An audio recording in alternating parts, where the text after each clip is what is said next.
Hey everyone, we haven't seen each other in a while, a couple of months actually, and we'll talk about that in a bit because today I want to immediately jump into this character, as I'm actually quite proud of this one seeing as I jumped the gun on the entire build and skill choice without really planning anything beforehand. Heck, I didn't even have a POV for the character before the video, that's how improvised this is. In fact, it has plenty of room for improvement and you'll see what I mean once we take a look at the gear. It's nothing too fancy, which is why this should be easy to improve upon. So this 2 weeks old quote-unquote league starter is a Crystallized Omniscience Elemental Rain of Arrows Raider. It is level 97 and has tackled Maven, Sirius the new endgame bosses and plenty of mapping with relative smoothness. It is not perfect and it definitely has some downsides which are gonna show their ugly face as we piece together the character.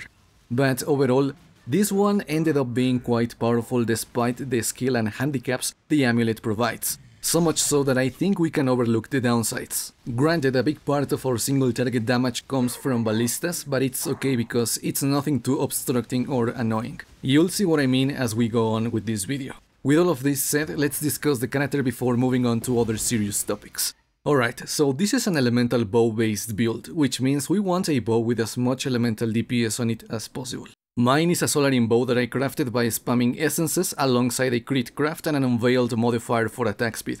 Unfortunately, the unveiled modifier kinda puts my character in danger, because that hybrid blood rage implies life degen that I cannot simply sustain due to my character having 0 physical damage reduction. So in order to cheese this a bit, on the weapon swap I've got a shield with flat life regeneration. I constantly swap to this shield after fighting monsters to disable blood rage and recover some HP. In your case, try to avoid the blood rage modifier at all costs, that is, if you go the same route to acquire a similar bow. Now, before moving on, we are using Crystallized Omniscience. This new amulet drops from the Syrian Exarch and isn't particularly expensive, we just gotta get a high roll on the attribute requirements modifier. The way the amulet works means that any attribute modifier, be it small nodes on the skill tree or modifiers on gear, are converted to Omniscience instead. For every 10 Omniscience, we get 1% to all elemental resistances, and we also get 1% elemental penetration. This means that it is in our best interest to stack as many attribute modifiers everywhere and anywhere to cap resistances and get a chunky amount of elemental penetration. The downside is that we lose all attribute modifiers, which is going to translate into losing life from strength, accuracy and evasion from dexterity, and mana and energy shield from intelligence, which is why you gotta pay attention to the gear that you are wearing, as we mostly want 3 things: life, attributes and chaos resistance. Now, of course, there are other modifiers that we want, such as accuracy or maybe crit stuff, but overall these 3 things cannot be missing from your gear. So with this explanation, my chest is another body armor with increased strength, life and attack crit chance. The body could be better, but for the time being it is enough. Though try to get it 6 linked because it's going to host an artillery ballista setup. My gloves have life, accuracy, chaos resistance and attributes. I've also got attack speed from the Syrian Exarch and evasion on helmet and boots from the Eater of Worlds. The helmet is where we are gonna socket our auras, so we want the cost and reservation multiplier from synthesized bases. We are gonna spam essences of loathing until we get life, attributes and spell suppression. The boots have movement speed, life, chaos resistance and attributes. They've also got chaos resistance from the Syrian Exarch and cooldown recovery rate from Eater of Worlds. The quiver has life, attributes and as many damage modifiers as you can get in there.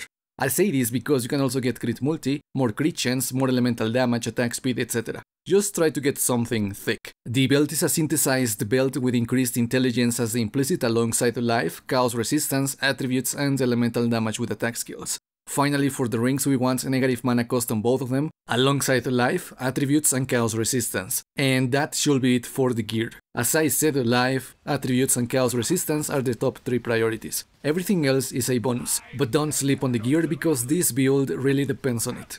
Now let's take a look at the skill tree. First, the Ascendancy. It is a raider that takes both Frenzy Charge nodes, the Facing and Spell Suppression and Onslaught. We are gonna cap elemental element avoidance through Purity of Elements, so Avatar of the Veil isn't particularly necessary, though you can take it if you manage to cap the avoidance through the gear, that is up to you. Anyways, the rest of the tree is super simple. We've got relatively simple goals to achieve here. Get mana reservation efficiency twice, thrice if you count the Grace Mastery, bow damage through the bow cluster and a Lionized Fall that converts dagger and claw into bow stuff.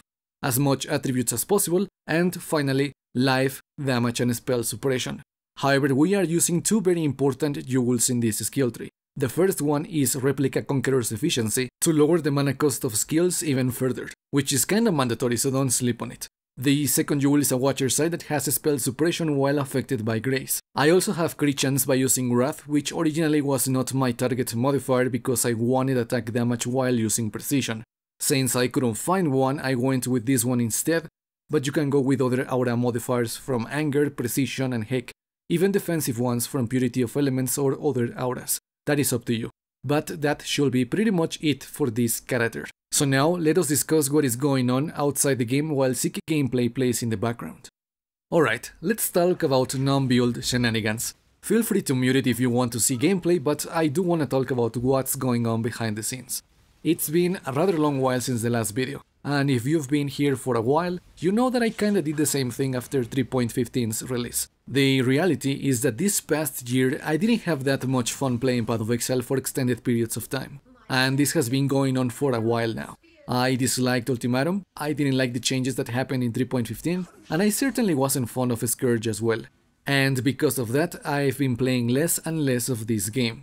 Real life doesn't help too, and with a certain pandemic subsiding, I've been relatively busy. So any free time I had I spent playing other games or doing other stuff.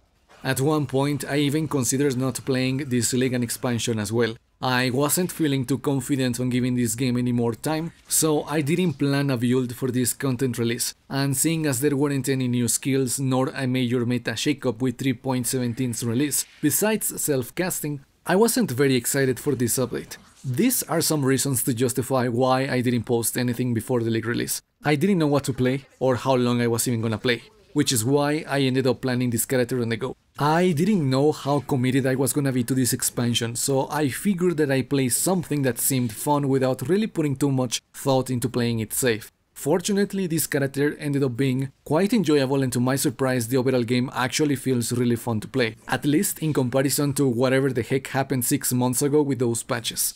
The changes made to the Atlas progression are certainly quite nice. It no longer feels like a chore to explore all maps. The Atlas skill tree is also quite nifty and can produce some really rewarding experiences. I am personally really liking Expedition nodes, as I really like Expedition as a whole and gambling with these characters, especially Tujen, as he has funded like 2/3 of this build with his bubblegum currency gains. I am also very happy to see that the new in-game bosses aren't intrusive grinds as well, as you just gotta have them quote-unquote witness 28 maps in order to go visit them. Heck, even Maven's early grind was simple.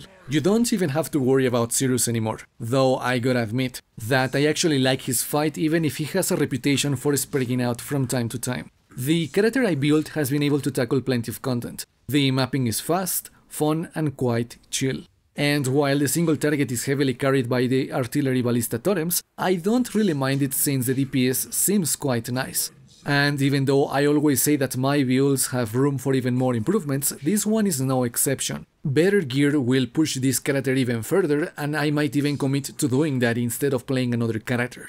After all, I've beaten Sirius, Maven, the new bosses and some side content as well, and even Uber Elder, though this last one wasn't particularly smooth, so I didn't record gameplay for it. But besides that, the game feels relatively fun to play right now, and it's mostly due to this character. However, despite how good the game may feel right now, I still have some caveats about it. I think Arch Nemesis is forgettable. The rewards are okay at best, and in my experience the mechanic can be quite hazardous for my computer. Spawning a Kitava-touched Arch Nemesis literally had the game hang multiple times, so I stopped interacting with it altogether. I don't want to deal with that at all. The new bosses are unfortunately unrewarding. To begin with, I don't like the idea of giving bosses extra modifiers by using currency on their invitations, only to get nothing of value after fighting them a dozen or so times. I don't need the epically amazing uber cool items to drop on the first run, but I feel like I'm wasting my time whenever I fight these guys, that inflating their challenge just makes it feel like a chore rather than a fun activity. I don't know, maybe I am demanding too much out of this game. I think I just haven't made up my mind in regards to it. We'll see what happens in the upcoming weeks. But that is it for this video. I don't know if we'll see another build anytime soon. I wanted to try Spectral Shield throw memes with Crystallized Omniscience, but we'll see where that goes to warrant a video or not. Until that happens, thank you so much for watching, take care and peace out.